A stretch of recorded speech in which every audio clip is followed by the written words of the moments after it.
पुरुषार्थ शून्यानां गुणानां प्रतिप्रसवः कैवल्यम स्वरूप प्रतिष्ठा वा चित्ती शक्ति रीति।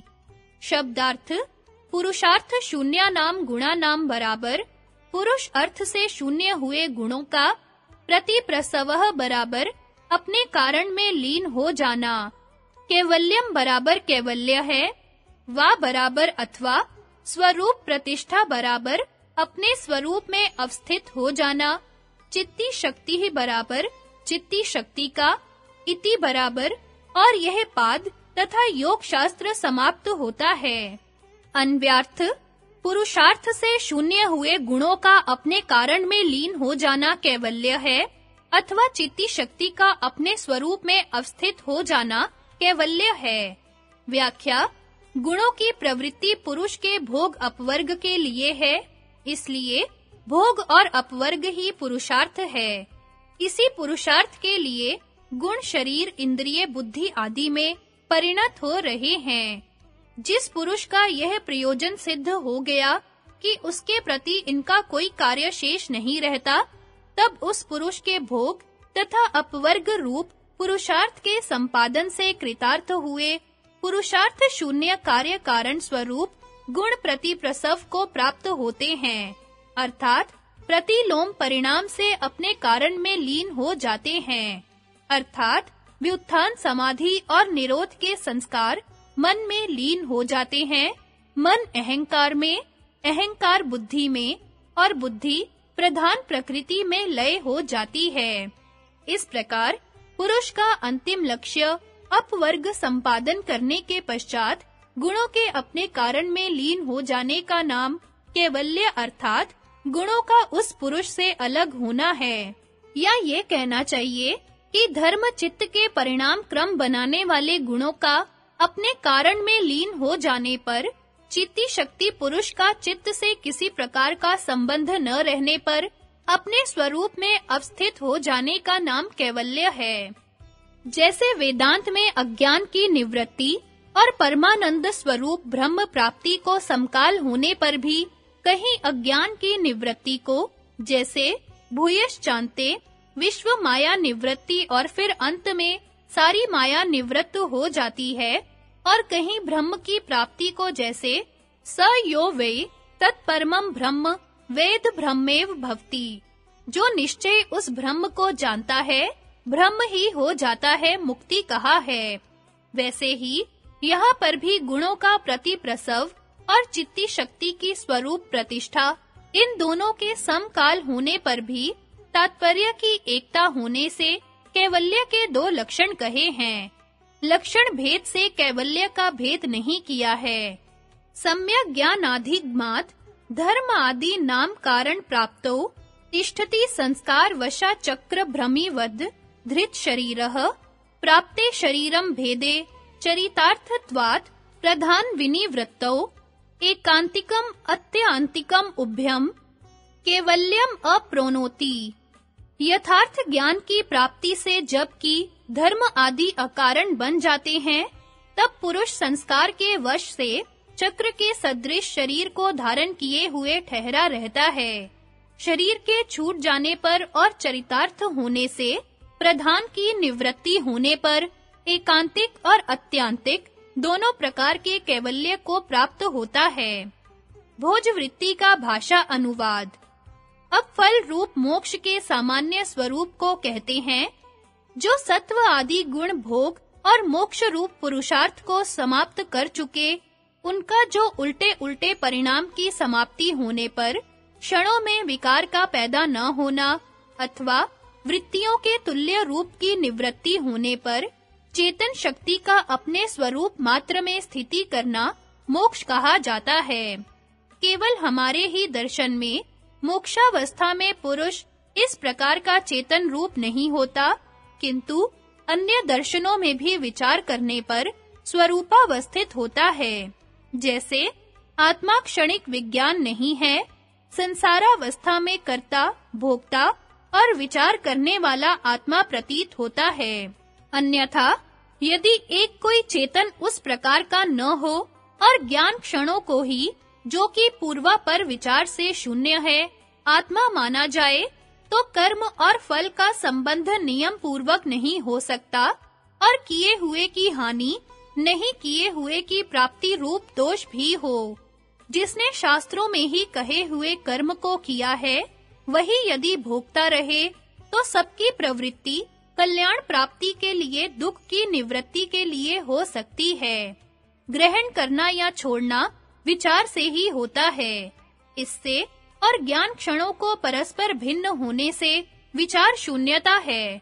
यदि कोई उनका अनुसंधान करने वाला न रहे तो किसी का भी व्यवहार नहीं चल सकता।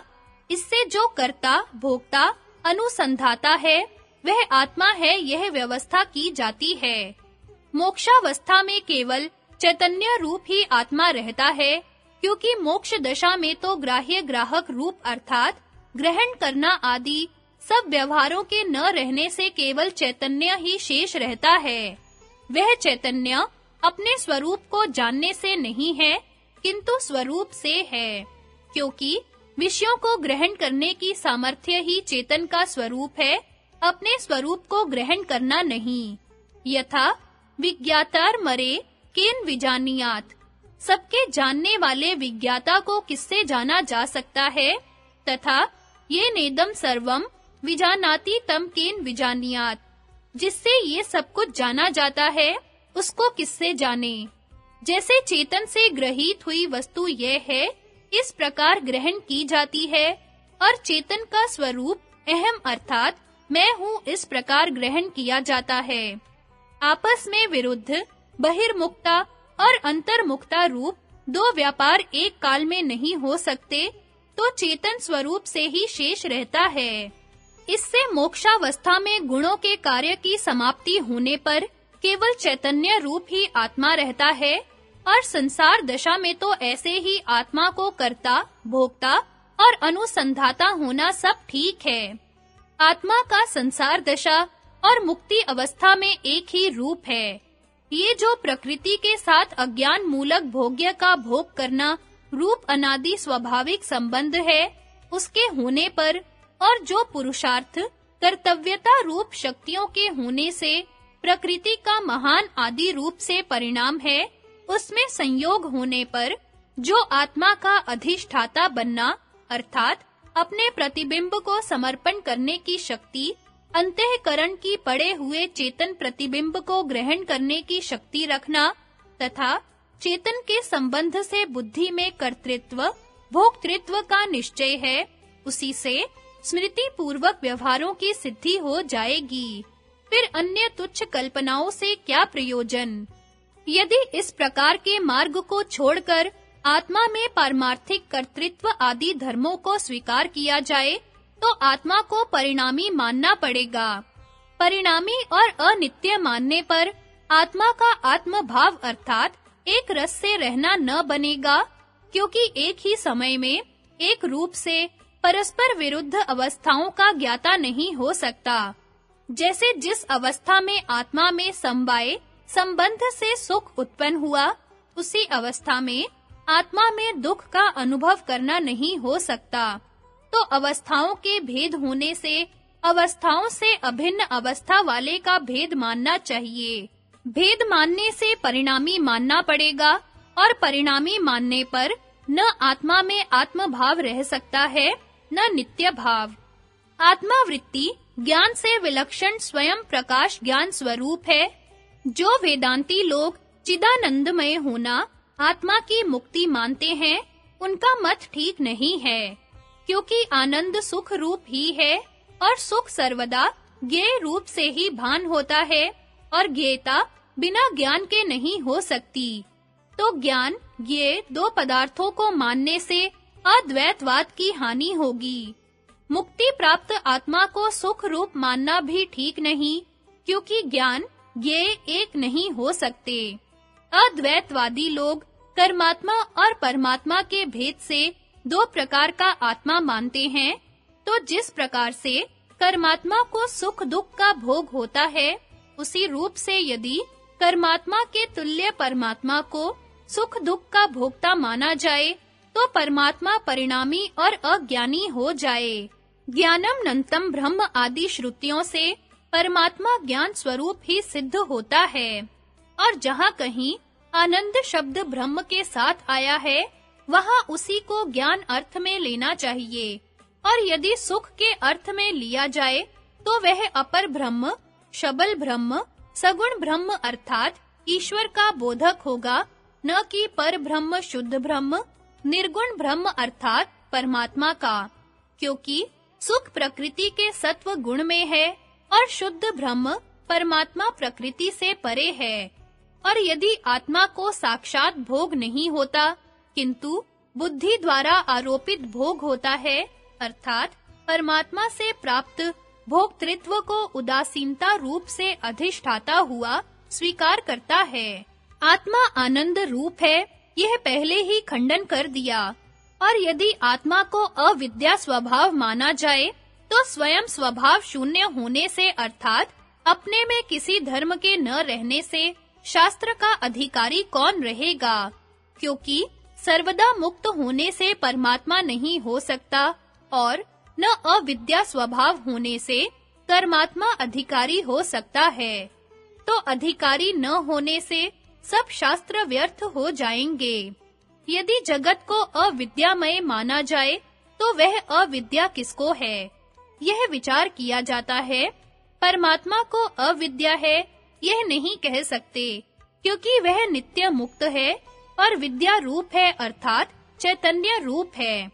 और न कर्मात्मा को अविद्या है, क्योंकि वह स्वयं स्वभाव शून्य होने से, शश विषाण के तुल्य होने से अर्थात कल्पना मात्र होने से अविद्या के साथ कैसे संबद्ध हो सकता है? यदि यह कहा जाए कि विचार में न आना ही अविद्या का अविद्यापन है, अर्थात जो सूर्य किरणों के स्पर्श से ही निहार के तुल्य नष्ट हो जाए, वह अविद्या है, तो भी यह ठीक नहीं, क्योंकि जो वस्तु कुछ काम करती है, उसे अवश्य किसी से भिन्न अथवा अभिन्न कहनी चाहिए। और अविद्या का संसार रूपी कार्य का करना अवश्य ही स्वीकार करना पड़ेगा। उस कार्य के करने पर भी अनिर्वचनीय अविद्या को मानने से कोई भी पदार्थ निर्वचनीय न रहेगा, तो ब्रह्म भी निर्वचनीय न ठहरेगा। अर्थात सत्य ज्ञान आदि रूप से उसका निरूपण न हो सकेगा। इससे चैतन्य रूप अधिष्ठात्रिता के सिवा पुरुष का अन्य रूप सिद्ध नहीं हो सकता, अर्थात वृत्ति ज्ञान से विलक्षण स्वयं प्रकाश ज्ञान स्वरूप आत्मा है।